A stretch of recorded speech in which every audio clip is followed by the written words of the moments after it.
Hello everyone, and welcome to Nursing 325. This is Chronic Illness and Healthcare. What we're going to do this week, which is week 2 of the course, is really, it's about managing feelings and what folks with chronic illness and their providers and their caregivers, how they manage all of these feelings that they have.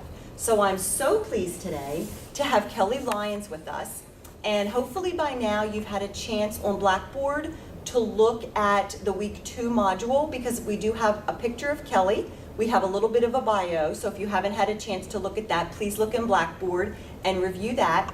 But Kelly today is going to talk to us a little bit about this whole managing feelings and living with a chronic illness. Kelly is a nurse, as you can see from her bio. So welcome, and thank you so much for coming today. So the first question that I want to ask you is, tell us a little bit about your road to a diagnosis. It's been a very long road, and I could probably talk for 2 hours about how we got to a diagnosis that most of the doctors feel is credible and some doctors don't feel is credible. Okay. To start way back at the beginning, what we think probably set off this autoimmune disease that I now have. In March 2011, I was trying to get in shape, started jogging, and hurt my knee. No big deal, people hurt their knee. Sure. But mine was different. Within a few days, I couldn't go upstairs. My leg was turning blue. Wow. Just weird, crazy pain down in my foot when I hurt my knee. So went to orthopedics, went to doctors. About 3-4 months down the road, they decided that it wasn't just a torn meniscus, wasn't just a stress fracture, that I had developed this disease called reflex sympathetic dystrophy. Okay. RSD, or the other name for it is CRPS, complex regional pain syndrome. Okay. Went through treatments for that. Took almost a year till I was off the cane that I had needed to use that year. And if I remember this was all during your BSN program. It was. Here, so I recall a little bit of this. Yes, it was trying to get around, staying in school, managing Right. the doctor's appointments and the injections, And work and school and family. And, Yes. Okay. Okay. It's a lot. So kind of about a year later, thought, okay, we're over this, let's move on. Had finished the BSN program at that point. Okay. And then I started just having these strange aches, pains, starting in my arms, to the point where I would have to wrap my arms in the evening. There was such pain that we couldn't pinpoint down exactly where it was coming from, but it would just hurt. And then the fatigue set in. And by fatigue, sometimes people say, oh, you're just tired. I was literally driving home from work holding my eyes open. Oh my. And getting home and being passed out by the time my boyfriend would come home, and him worrying, oh my goodness, are you okay? Right. So that started a whole other set of going to rheumatologists and family doctor and starting that whole process.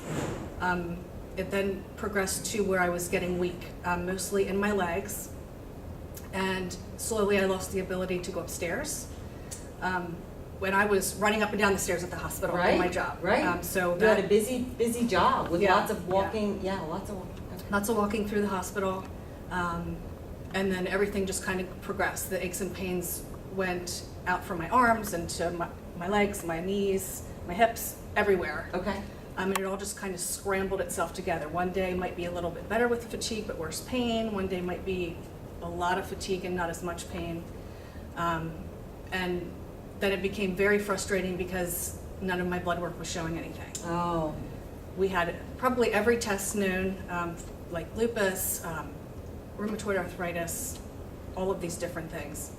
And kind of tired out the rheumatologist down here in Lancaster, went to Hershey, Okay. went for more tests, went to a neurologist, and ended up a year plus later with a neurologist who did an EMG and came up with the final diagnosis of dermatomyositis, Okay. as well as a connective tissue disorder. Okay.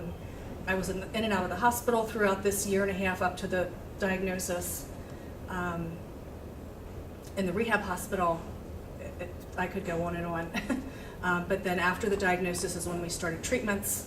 The treatments consisted of, I had been on high-dose steroids, IV immune globulin, which is an IV infusion you get every 2 days, Okay. that I received, and then So other you medicines. needed to be in the hospital for those 2 days. I can just imagine, I hear you talking about all of the different physicians.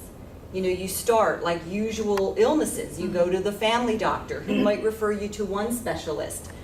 But then on top of that, there's one rheumatologist and another rheumatologist, and then you go to a neurologist. And so I can imagine that frustration and how powerless, I guess, you can feel with having to go from one person to the next person, and that frustration of having to explain everything. And hope that you don't miss something. Yeah, over and over and over to each provider. Yeah. Yeah, very frustrating, very anxiety building going into the appointments, hoping they find something, hoping they don't find something really bad. Right. And then that sparked over with everything else going on, with the way I was feeling, just kind of made it that much worse at the time. Okay, so you've kind of officially, unofficially gotten the dermatomyositis diagnosis. Okay, so then treatments. Okay, so then tell us a little bit about those feelings with your treatment. I think I've had every feeling you could have, from anger at first, again, the frustration, anger, why is this happening to me? I just finished my BSN, I'm thinking about maybe going back for more schooling, I may be taking a career change, just bought a house. Okay. Why is this going on? Feeling guilty that I felt bad because in my mind, okay, you don't have cancer. You don't think you have cancer. And then feeling bad that I felt bad. All kinds of... Could be worse, but it could be worse, maybe not really. Maybe not really, yeah. Okay. What is this going to come up with? And then started with, once the treatments that they had started me on stopped working, then we kind of had to start all over again. So that loss, like the Stages of Grief by Elizabeth Kubler-Ross, I went through all of them. I think denial was the first one. Way back in the beginning, I was definitely denying that I was having problems, right up until the point where I was pulling my legs into the car to drive and said, you can't really deny this, there's something really wrong. Okay. It's not that you're just not working hard enough. Right. And then trying to deny maybe to others that, oh, it's not that bad, I'm okay, I just have to work harder.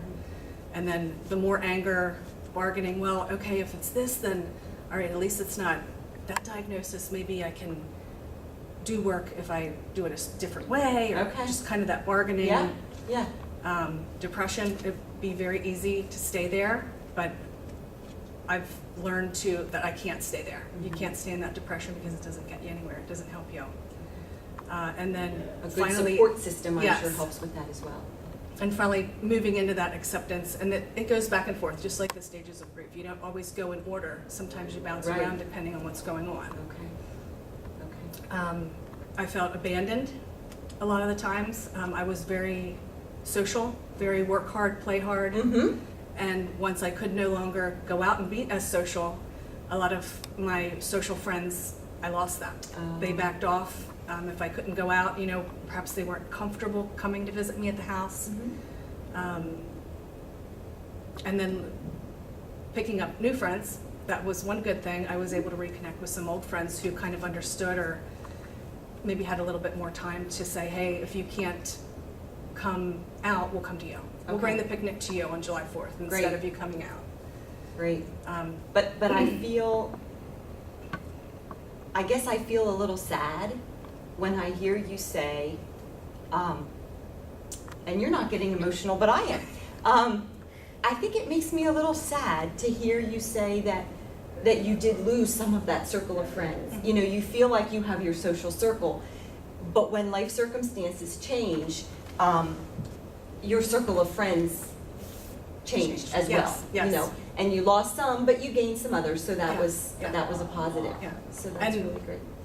Back in that time, it was very difficult for me too. I can imagine. I would, in that depression, anxiety stage, thinking, where's everyone gone? I'm still here. I'm still wanting to do all these things. Right. I just can't. So I was very hurt by a lot of that. Yeah. And then in the time that has passed since then, some of them have kind of gradually come back as they understand that, this is real. It's not that I'm just tired. It's not that I'm just, I have pain. Right. And it's not necessarily going away. This is Right, The and Kelly, I think that this some is of the them. Kelly that we know and love Yeah. now. It's not just temporary. Right, and I think that a lot of them thought, oh, it's just temporary, Yeah. she'll be fine, Yeah. and now they're having to kind of learn how to deal with chronic illness too. Okay, so it isn't just, that's such a good point. It isn't just the person with the chronic illness that is affected by the chronic illness. It is your family, it is your friends, it's your spouse or significant other, it's anybody that's involved, in your household, outside of your household. So if I can kind of recap some of the feelings, I heard frustration, I heard anger, I heard powerless, I heard all of the stages of Kubler-Ross, which you kind of wax and wane from one phase to the next phase and back again. The frustration with care providers and that long road to diagnosis. And so it was, how long then would you say from start to finish until you really felt like you had that diagnosis? It was more than a year. It was more than a year. Okay. It was March 2012 when these new autoimmune symptoms started creeping up, and it wasn't until maybe a little less than a year. That next January was when I had the EMG that said, Okay. yes, this is probably dermatomyositis. Then we started treatments. 6 months later, the treatment stopped working, so then I had to go to another tertiary care center, and now we're kind of stuck, actually. Yeah. That the treatments haven't been working, and we're not sure exactly where we're gonna go from here. Okay. So kind of a lot of them circle back around. I'm like, okay, I remember this feeling, here's what I did before. Right. And just that, the other thing that I probably didn't mention is that overwhelming sense of loss. Where, as I said, I had finished school, I was thinking about going back for nurse practitioner, changing career path, thinking of maybe starting a family, Your just bought a whole new life. house. Yeah. So all that loss sprinkles in there, and every once in a while it comes up. The other thing was I did at the beginning, especially with all the hurtful feelings that I had, I was mad at the doctors, I was mad at my Yeah. friends, I was hurt. That pity party started to come out a little bit. Okay. And so I've had to kind of learn how to manage that too. Okay. All right. I remember at one point in a conversation that we had, and I wrote it down on my notes, that you said all of these feelings, if you think back to nursing school, to Nursing 101, you are the epitome of all of those types of diagnoses about powerlessness and all of the psychosocial sorts of diagnoses that you learn about in nursing school, and you feel like you've probably run the gamut of each one of those. So, okay, if you can tell us a little bit now, we've talked about a lot of the different feelings, and you alluded to the fact that you've needed to manage these feelings. So tell us a little bit about how it is that you feel like you've been able to manage some of these feelings. It's been a process, and as I said, I think I kind of go back and forth depending on the kind of day I'm having, how tired I am, what else is going on around me.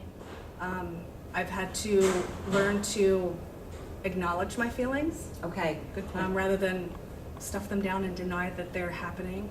I think in the beginning, I was so scared that I didn't want anyone else to know that I was scared. So for example, for my parents, I was strong. When I was in the hospital, I was strong. We're gonna get through this, everything's gonna be good. fine. And that you can only do that for so long, and then you have a breakdown. And then you feel bad that you're having a breakdown, but I think it's learning to allow myself to have that release. Okay. And it kind of is a reset. At the beginning, maybe 2-3 times a week, I'd say, okay, give yourself an hour, have your cry, and then get over it. And that's progressed to now where maybe once a week, once every 2 weeks, I just need to have a few minutes or an hour and just let it out and know that that's okay. And you typically do them alone, or do you have someone that you can yell and scream and be angry and cry with, and then you both get over it? I think both. Okay. I think both. My boyfriend has been very supportive, but it's hard too because our whole, everything has changed. Big change in the relationship. Yeah, I can't, some days I can't go down the stairs to do the laundry, so he's taken over most of the household chores. So Okay. we try to find that balance, and if I'm having a bad day, he might be having a bad day too. So we just kind of get it out there, and he's able to reassure me and comfort me. But sometimes I just want to do it alone. Sure. Other ways that I've learned to manage is I've always been a big quote person. Okay. So had started even before I was sick. I always had little quote books on my desk or things like that. I found Facebook, Pinterest, where you can just look up different positive quotes. I save them. If I'm having a bad day, I might just go read through them. Have you used any sort of, one of the things that the students are doing this week is the students are looking and doing internet searches on a chronic illness that they're interested in to see what's out there to help people manage feelings and manage living with their chronic illness. So have you done anything like online support groups or gone to chat rooms or watched YouTube videos to learn about the disease? Have you done any of that? Yeah. And has that helped you? I think as a nurse, we want to know everything there is to know about it so we can be informed. I did link up with dermatomyositis is under the muscular dystrophy program. Okay. So they have a quarterly support group meeting at Hershey Medical Center. I haven't attended that because I wasn't sure that there would be other people with my disease there, and I wasn't sure that that would be then helpful. Okay. I've looked up other blogs and support groups through Facebook, through others called the Myositis Association. Okay. Some of that's been helpful, as I said, and some of it hasn't as much because a lot of people that go to those support groups are the ones that treatments aren't working for, that they have the worst symptoms. Right. So that can kind of, I felt like it was kind of pulling me down a little bit, where I was like, oh geez, is that what I have to look forward to? And the people that are really responding to treatments probably aren't on them. Okay. So I've had to learn to balance. Yes. Most recently, I found a new page it's a closed group, so not everyone can see it. You have to be invited to the group. Okay. And that's been most helpful. I've learned, hey, there's 20 other people on this site that have the same rash as me. Their face is swelling up. Their belly's getting big too. How long is that going to take to go away? Right. Yeah. And just that validation of saying, oh yeah, like this does sound like what I have. Yeah. This does make sense. It's not just a little, oh, and by the way, I have a rash, on my chest. So that's that validation of saying, oh yeah, that's been very helpful. And then just trying to read different books on chronic disease, on chronic pain, kind of gives you that validation. One of the things in one of the books I was reading was, the best way to describe how I'm feeling is that I feel like I have the flu. That's what I've been thinking for 2 years. Really bad flu. Yeah, I had the flu for 2 years. Yeah. The book that the students are reading, talks a lot about feelings, and I know that you have this book as well, and so I would think that there is some comfort, I guess, in that validation of the feelings, that, whether it's feeling out of control or feeling angry or that sense of loss, that you're not alone in some of those feelings. So I would agree that validation, that, that other people are out there and that there's good days and things you can look forward to, but that always reading the downside and the negatives of things on blogs or chat rooms could enhance depression, I would think, if you just really focused in on those. So, okay. And one of the things being on steroids for so long, which I had told you earlier, I have my notes, I have my glasses because I had cataract surgery, is that brain fog. That is, if any of you have heard of that, it is a true thing. You just kind of get foggy and, oh, what was I going to say? So I do have some notes here. I just want to make sure. Okay. That you covered your notes. Yeah, that was wonderful. Yeah, I think one of the other things I have written down is working within myself to try to understand that others have good intentions, even if it might not come across that way. Okay. So for example, friends who said, oh, you're just tired, or oh, you're having a bad day, you're taking too many meds, if you just exercise more, did they try that? Trying not to take that to heart, knowing that I'm doing the best I can, right, but that they might feel at a loss or out of control and just want to give that help. So kind of accepting it for the feeling that's behind it rather than what's actually coming out. Right. Sometimes, people say, oh, but you look so good. Oh, thanks. I don't feel so good. But taking that as, okay, well, that's a compliment. Yeah, thank you. Yeah. Yeah. Okay. Well, we certainly appreciate, I'm sure that the students can really take a lot away from this video. So again, I do want to thank you I know that you did recently have a short hospital stay, so I certainly appreciate that you could make time in your schedule to come out and be with us today and tell the students about your road to a diagnosis, your journey with feelings, how you manage feelings. So I hope that this will be very helpful for the students in the class. So I hope so too. thank you so much.